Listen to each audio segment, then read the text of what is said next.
So I brought two books with me on this trip. One is a journal where I'm writing every day, little accounts, things like that. And the one is this book called The Sovereign Way, which you're probably seeing backwards. But anyway, by a woman named Elizabeth, who I met last year. And she allowed me to read it before it actually became a book. And I found a lot of typos that I sent her.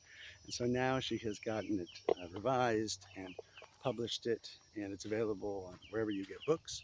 So if you're interested in The Sovereign Way, I do recommend it. It's really, really a good read, especially for those people who are looking for a spiritual path into the new millennium, beyond the traditions of man-made religions and dogmas and doctrines and things like that.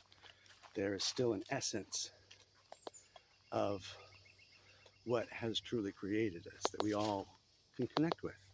Those of us who choose to be aware of it or make ourselves aware of it, there's some energy that's giving us all of our breaths, fusing all of the cells that work in cohesion to create this thing that we all call life or reality. And we all get our own individual perspective to watch this thing um, unfold. And I, years ago, fashioned something that I guess could be called an ontology, as Elizabeth uses the word ontology. My idea it was finding the unbroken path, this path that all traditions honor, the hero's journey that Joseph Smith or Joseph Campbell talked about.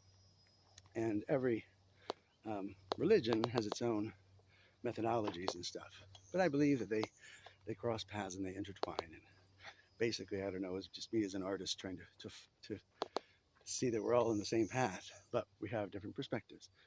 The sovereign way, as Elizabeth puts it, still draws from some of the verbiage and the history of the Judeo-Christian tradition without a lot of the baggage. So if you happen to be a Christian who wants a deeper connection with your source, a deeper connection with God, I recommend reading it in that regard.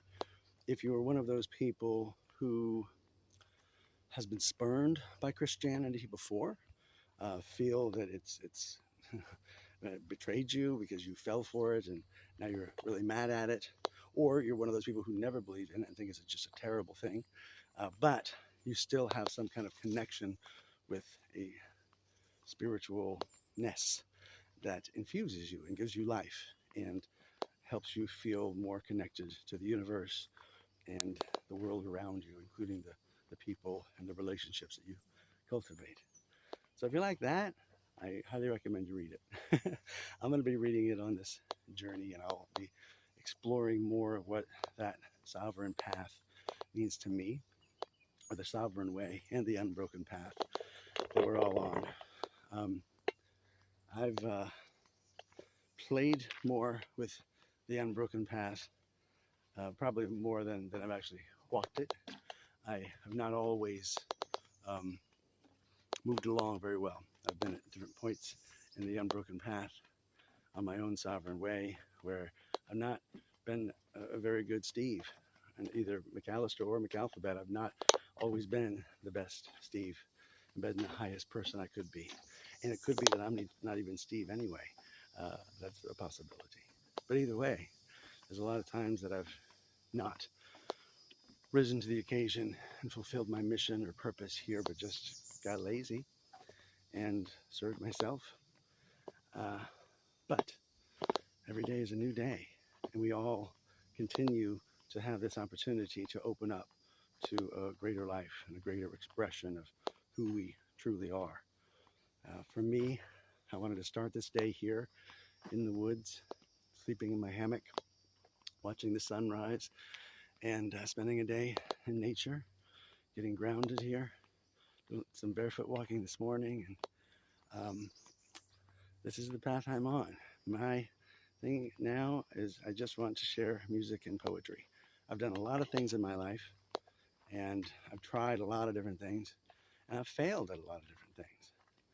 But I'm pretty good writing songs and poems and performing and all that. So that's just what I'm setting out to do. I have not done this in really much of an organized fashion. I haven't booked a lot of gigs, hardly any at all, just the ones that kind of have booked themselves. But I'm open to that. But in the meantime, I just want to get out of Florida, hopefully find a place where it's a little bit cooler, and then I'll start playing music out in public. But for today, I am enjoying this beautiful day here at Indian Lake. I am appreciating my steps along this unbroken path and restarting this book, The Sovereign Way. And I hope that you enjoy the rest of this journey. I'll keep you posted on what's going on as well. But anyway, just want to talk about that. Have a lovely day. Be well.